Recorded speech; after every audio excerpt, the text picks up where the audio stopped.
all. I hope you're doing well. It's very rainy. It's another rainy January day here in Western New York. This is unusual. We're usually getting snow in January and not rain, but the temperatures have been very mild, so it's just gray and rainy. Oh, it feels a bit like November or March. So it is what it is.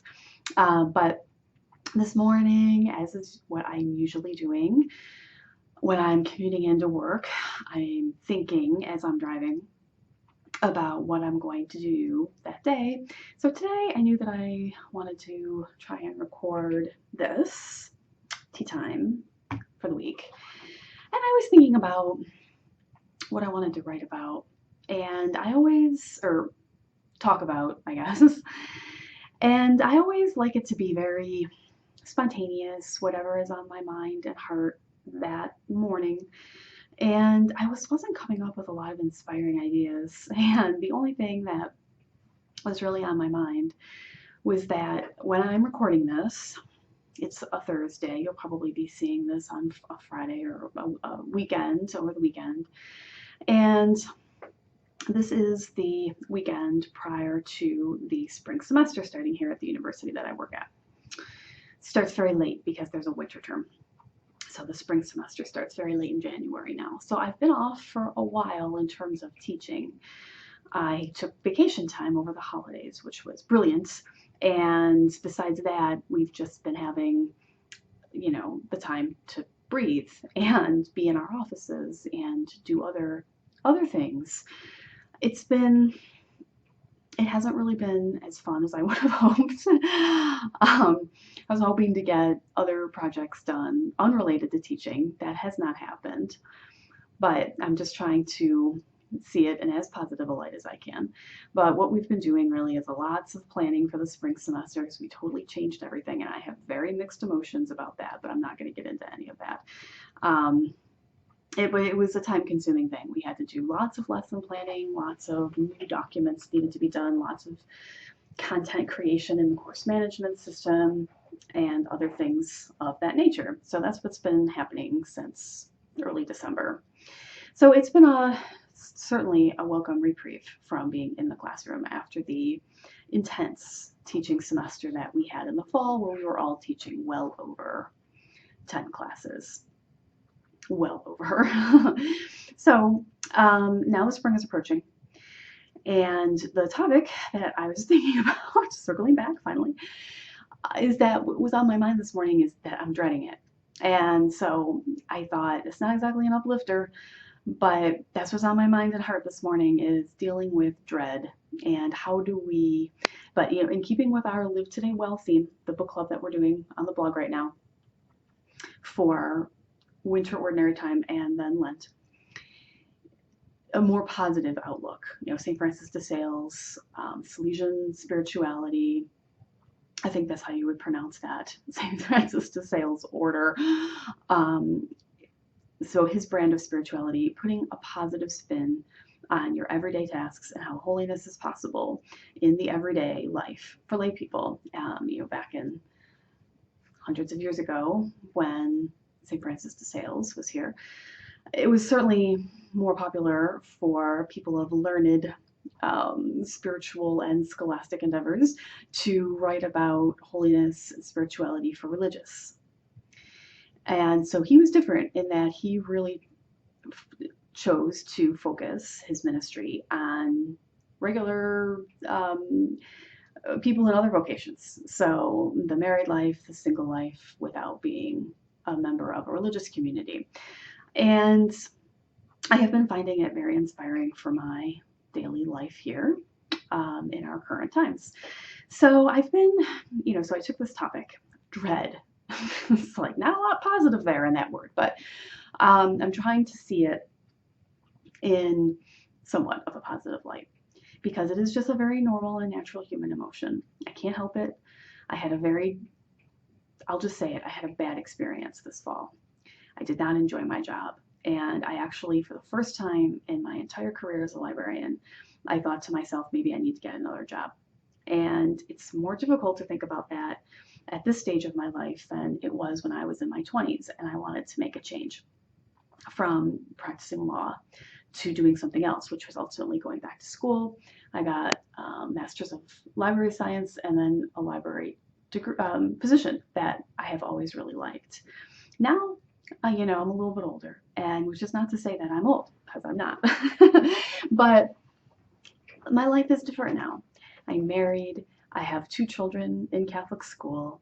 We have a house that we're trying to pay the mortgage on.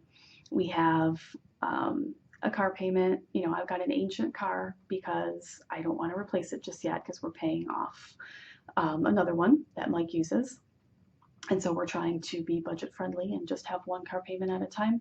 We went a long time without any because we both had ancient cars. So we have that. We have the kids, paying for what things that they need, clothes and things for school and their hobbies, our own hobbies that we enjoy and bring us a lot of creative fulfillment. Dance and knitting, so the yarn budget and dance costumes, things like that. Just your expenses are at a peak when you have children living in your house, for sure. But certainly, I think it would apply very generally, even if you don't have children, to this sort of time of life that you're likely to have loans out for things, so paying off student loans, have a mortgage, car payments, things of that nature. I think that this is a time when a lot of people are in that situation. So it's not so easy to just change jobs or go back to school. And that's a difficult thing to come to terms with. I'm kind of wondering if it's a midlife crisis of sorts, a nerdy midlife crisis. It's hard because I remember when I wanted to make that change back in my mid to late 20s. It's exciting. I'm going to take on something new. I'm going to go back to school. I always liked school. I know not everybody feels that way, but I found it interesting and exciting and learning new things. I just really enjoyed that. So, and now it's different. It's not such an easy thing to do. And really, I can't do that. So, your options are more limited. Maybe you would take a class here and there. It would take a lot longer to get a degree if you were just doing that part-time. And so there's all of those things, right? And I don't really know that I want to go back to school at this stage. I just know I knew in the fall that I was not thriving in what I was doing. And not only that, I just coming in every day and just dealing with the myriad of challenges that teaching all of those classes was posing for me with my just disposition and personality, being more of a gentle-natured person, a reserved person. It was a struggle. And I really felt like it was starting to have a negative impact on my mental and emotional health. So, I've taken some time over the break to really evaluate things. I prayed the 54-day Rosary Novena for this intention. And I had a really nice long talk with my boss here at work over the winter break, which was absolutely wonderful. She was very supportive and helpful, and we had a wonderful conversation.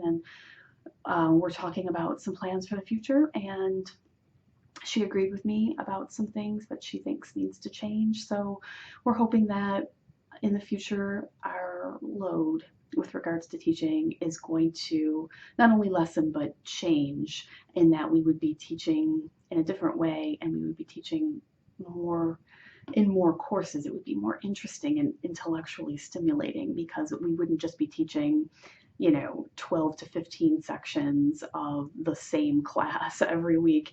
We could be teaching in different classes, and I think everybody wants that. It's not just me. And so we've got some really high hopes for the future. But for this, for right now, it was way too close to change things up in the middle of the academic year. And so we have to stick with what we're doing. And so we've just got to pony up and somehow get through. But I've had a more positive attitude about it, and the load definitely is easier this spring than it was in the fall. So for coming up here in the spring, I have 10 classes rather than the 15 that I started out with in the fall. gigantic improvement, to be sure, but it's still going to be, it's going to pose its own set of challenges. So I've been trying to focus on the positive, trying to take some things away from the St. Francis de Sales book, and the timing really could not be better for me to be reading that book and gleaning the wisdom from it. I'm really appreciative that we're doing that. So this is where I'm at right now, in late January, going into spring classes starting. And so I was thinking this morning when I was planning out this edition of our podcast together, you know, how am I going to navigate my day to day dealing with this, going into this with this sense of dread? What can I do to make my days brighter? All right, so I'm definitely trying to take a lesson from St. Francis de Sales. You know, these small things, sort of bringing in, I guess, St. Teresa of Calcutta, done with great love, are important. They're not just terrible tasks that we somehow have to gut out. They do have meaning. They do have meaning for other people, and they even have meaning for us if we do them with the right intention, do them to the best of our ability, do them with love, and that will have a positive impact on our soul. So that's all well and good for us to be talking about this right now, but in the moment it can be difficult. And so I wanted to think about what are some ideas of small things I can do as I approach this new change. It's gonna start Monday morning. You know, I've got class from 9 to 12, 3 classes in a row. And so what are things I can do to try to lessen this sense of dread and brighten my days so that I can approach all of these things with the intentionality that St. Francis de Sales speaks of? So I need your ideas. I guess that's where I'm at. I have a couple of small things. So I'm actually, it sounds counterproductive, but I'm going to try to drink less coffee and drink more tea and water and just healthier things to, I guess, sort of keep me sharp.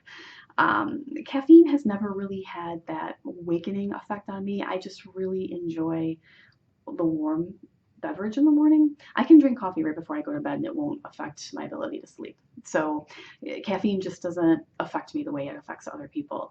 So I would think that, I don't know, I've just been drinking a lot more coffee because it's soothing, but it's not necessarily the best thing to be drinking a lot of. I mean, there's nothing wrong with drinking coffee, but it would, I think, be better for me to drink somewhat less, because I think it's just become a habit it gives my hands something to do. It's just as warm in the mornings.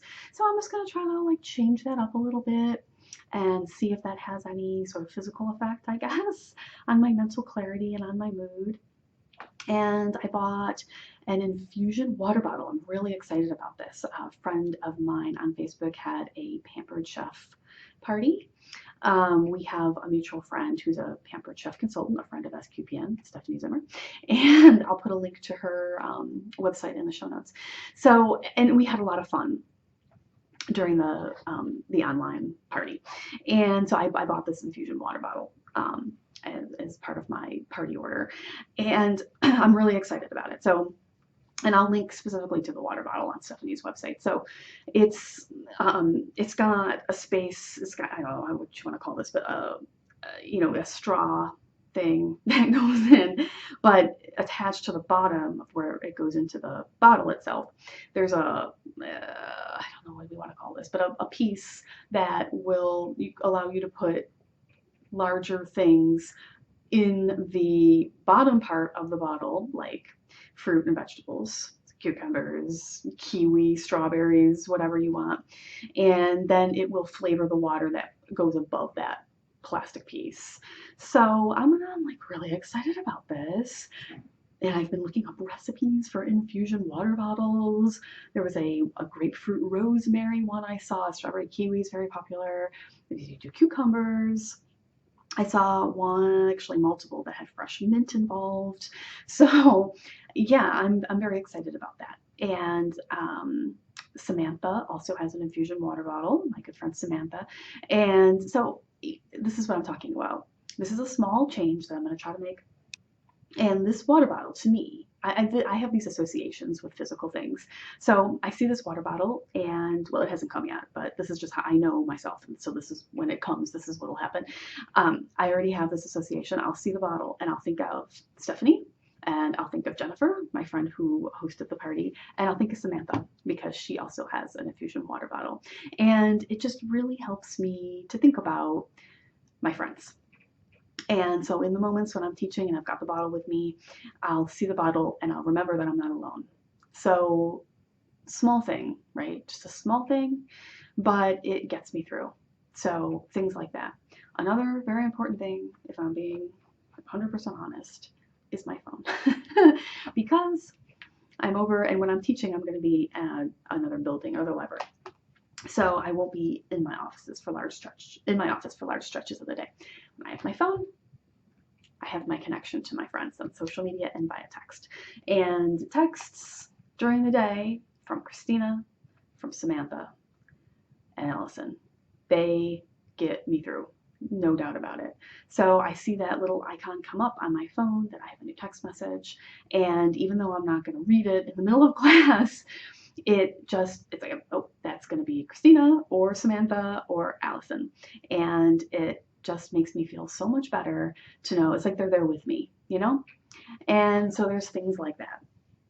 And so I'm just trying to pull together small ideas for things that I can do to brighten my spirits as I move into this new change that's coming up. And it's like we had this long winter break. And the negative to that is that the longer you go without doing something that you're not really looking forward to, the harder it is to get back into it. So it has been a while since I've taught, and so it makes it a little bit more difficult, more imposing, more dread coming in with the thought of approaching it again. So, all right, so I've got my infusion, so I need ideas, people. So I've got my infusion water bottle, I've got text messaging. I need a few other things to just lift me up, I guess, get me through. I've got the St. Francis de Sales. Probably have my book with me early in the week to prepare for our Wednesday posts together. I'm thinking that on Wednesdays, I'm going to be trapped over at the other library because I've just got a short window between two classes. I'm not going to walk all the way back over here. It'll be my lunch hour too because it's at noon.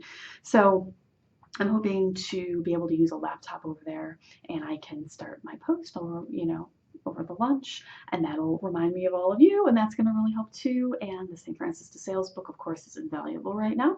So on the other days when we don't have those posts, I can be reading maybe while I'm over there in between.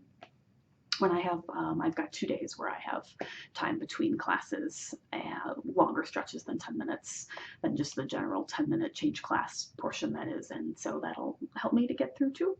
So I need some more ideas. What are little things that you do during your day? Do you say short prayers? Do you have other little things that make you happy, like my water bottle? What are some other things that just brighten your day? Just small, simple things that really brighten your day that we can all use to when we're going through a challenging work day. So that's what I would love for you to write in on. So in the meantime, I hope you have a wonderful weekend. I will be embarking on chapter 2 of Live Today Well, which I'm looking forward to. And I'm also looking forward to Lent starting. We're going to be continuing on with Live Today Well all through Lent. But I was thinking of picking up just like a little devotional of some kind as well. So I've got one in my cart at Amazon right now. It's Sacred Reading for Lent. I'll put a link to that in the show notes as well. So I'm thinking about, I think I'm probably going to order that when I order the kids' Valentine's gifts that are also in the cart right now. So we can talk about that too. But I'm excited. We still have over a month too, so lots of Lent planning coming up. So write in. I look forward to reading your comments, and I look forward to everything that we have coming up together next week as well. I will be reporting in, you can be assured, how my first week is going, both in, on the blog and in the podcast. And if you follow me on Twitter, I'm sure I'll be talking about it on there. I will talk to you all soon. Bye.